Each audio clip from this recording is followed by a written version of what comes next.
Since September 2025, Mali's capital has not seen a single battle for control of its own streets. It has watched more than 300 fuel tankers burn along the one road that supplies it, closing schools and cutting power across the city. ACLED and Bellingcat track the pattern. The question is why an armed group capable of reaching this capital keeps choosing to starve it instead of storming it. JNIM, Jamaat, Nusrat al-Islam wal Muslimin, an al-Qaeda-linked coalition that has operated across the Sahel for close to a decade, is behind that pressure. Bamako is Mali's landlocked capital, home to roughly 4 million people, and it depends on trucked in fuel because the country has no pipeline and no refinery of its own. What changed in September 2025 was where JNIM decided to apply that pressure, not the countryside, where it has operated for years, but the road that feeds the capital itself. This video answers 3 things. Why fuel, not fighters, became the actual front line in this war. What that has meant for daily life inside a capital that has not otherwise seen combat. And what a 6-location offensive in April 2026, one that reached the capital's own garrison town, changes and doesn't change about the threat JNIM poses to Bamako itself. Here is the record. JNIM's spokesperson, Abu Huzaifa al-Bambari, announced the blockade in a video statement on September 3rd, 2025. That is JNIM's own account of its own action, not an independent count. Within days, tankers were burning on the corridor near Sikasso, on trucks that had been driving up from Côte d'Ivoire. By October, fuel queues were forming across Bamako, and Mali's military had started escorting some convoys itself. By the end of that month, the government shut every school and university in the country until November 9th. Al Jazeera described the crisis as spiraling. A separate investigation by Bellingcat, published in December, verified 6 distinct attacks on that same corridor that had, by themselves, damaged more than 130 tankers, the same investigation whose tracking anchors the numbers at the start of this video. The blockade eased for a stretch at the end of 2025 and into early 2026, as the army pushed escorted convoys through. TRT Africa reported one alone carrying 940 tankers. No other outlet has confirmed that specific figure. Then, on April 25th, 2026, JNIM and the Front de Libération de l'Azawad, a Tuareg rebel group, launched a coordinated offensive that reached 6 locations at once. Bamako's own garrison town of Kati, along with Gao, Kidal, Mopti, and Sévaré. Kidal, in the north, was retaken. In Kati, a suicide car bomb killed Mali's defense minister, Sadio Camara, along with his second wife and 2 grandchildren. 5 days later, on April 30th, JNIM declared a full reimposition of the blockade on the capital. By May 1st, checkpoints ringed Bamako, and the road to Sikasso fell under blockade too. No single source has published one running total that reconciles every tanker destroyed against every tanker that got through. That count simply doesn't exist yet. So that's the record. A blockade, a school closure, and a battle that reached the capital's own garrison without ever trying to take it. None of that explains why fuel, not fighters, is doing the work. To see that, you have to follow what actually moves on that road. Mali is landlocked.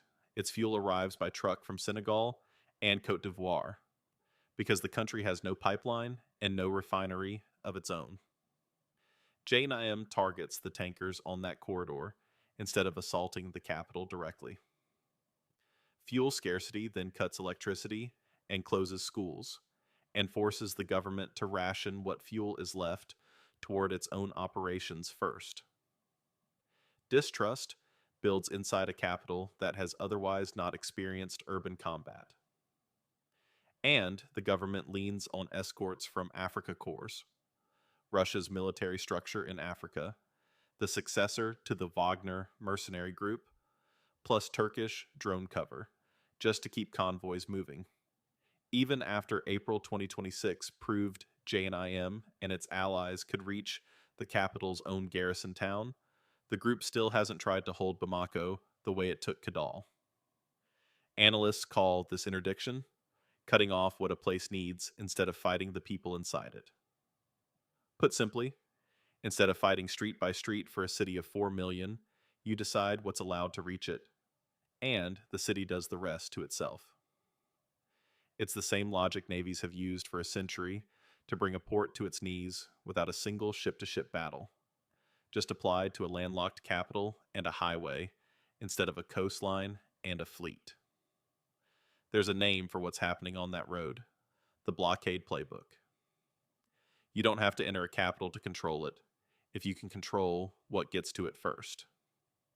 Once that's true, entering the city becomes a choice, not a requirement. Call the corridor itself the supply front line. In this war, the front line running through Mali isn't a perimeter around Bamako's edge. It's every kilometer of road between the coast and the capital. This isn't a medieval-style encirclement. Nobody is surrounding the city with soldiers. It's pressure applied through a fuel gauge instead of a perimeter. That's the blockade playbook.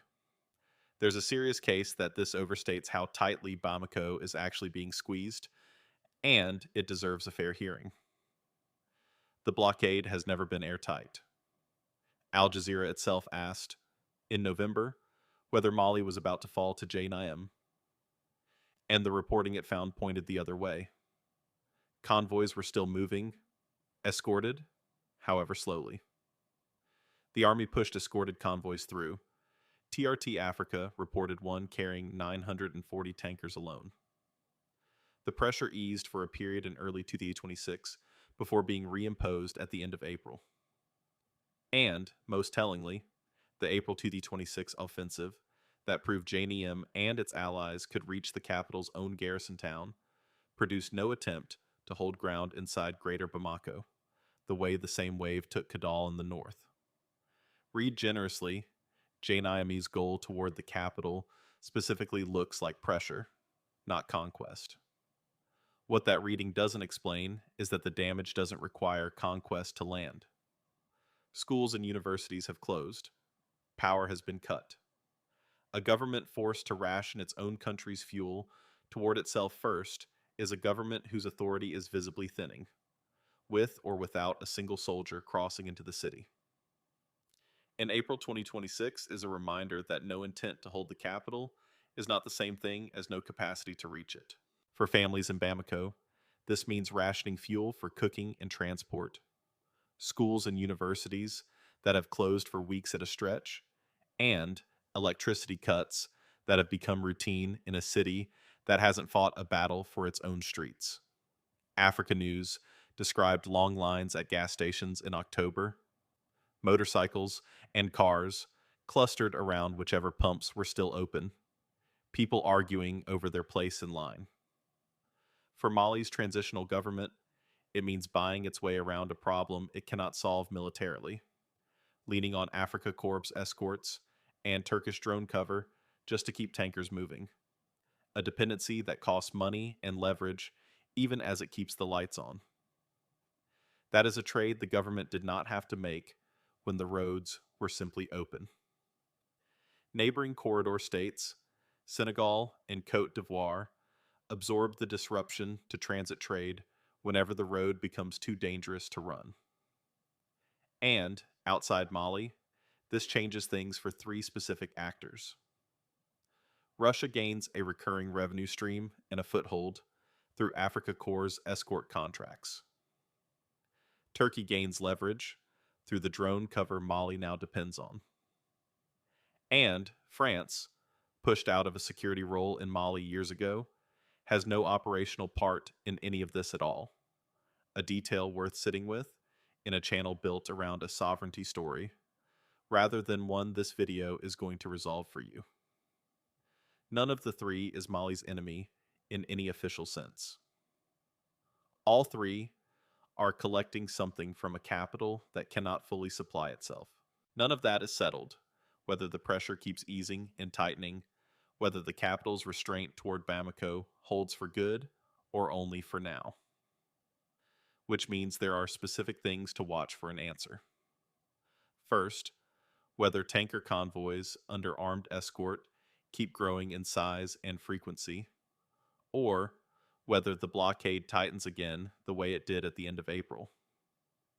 A tightening now would say the escort strategy is losing ground a second time.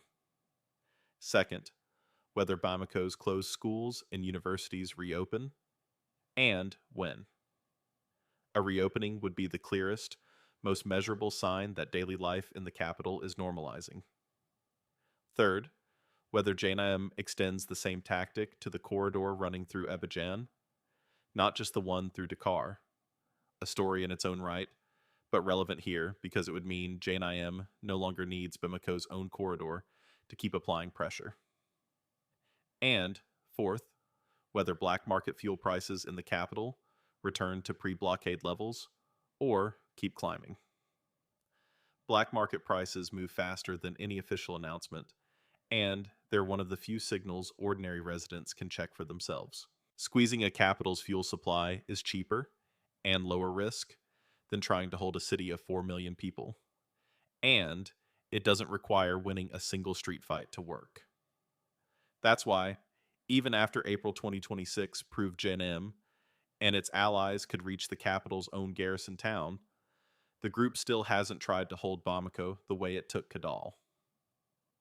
What's still open, whether that restraint toward the capital holds, and whether the blockade has tightened or eased again since this was last checked. No one has published a running count that would tell you for certain which way it's moving right now. If you think JNIM is deliberately avoiding a fight for the capital, comment. Pressure, not conquest. If you think April 2026 shows that's just a matter of time, comment. The intent is coming. Next, what's actually moving and burning on that road itself, corridor by corridor. Subscribe if you want the sourced version of this war, not the flattering one and not the frightening one. Every source in this video is linked below.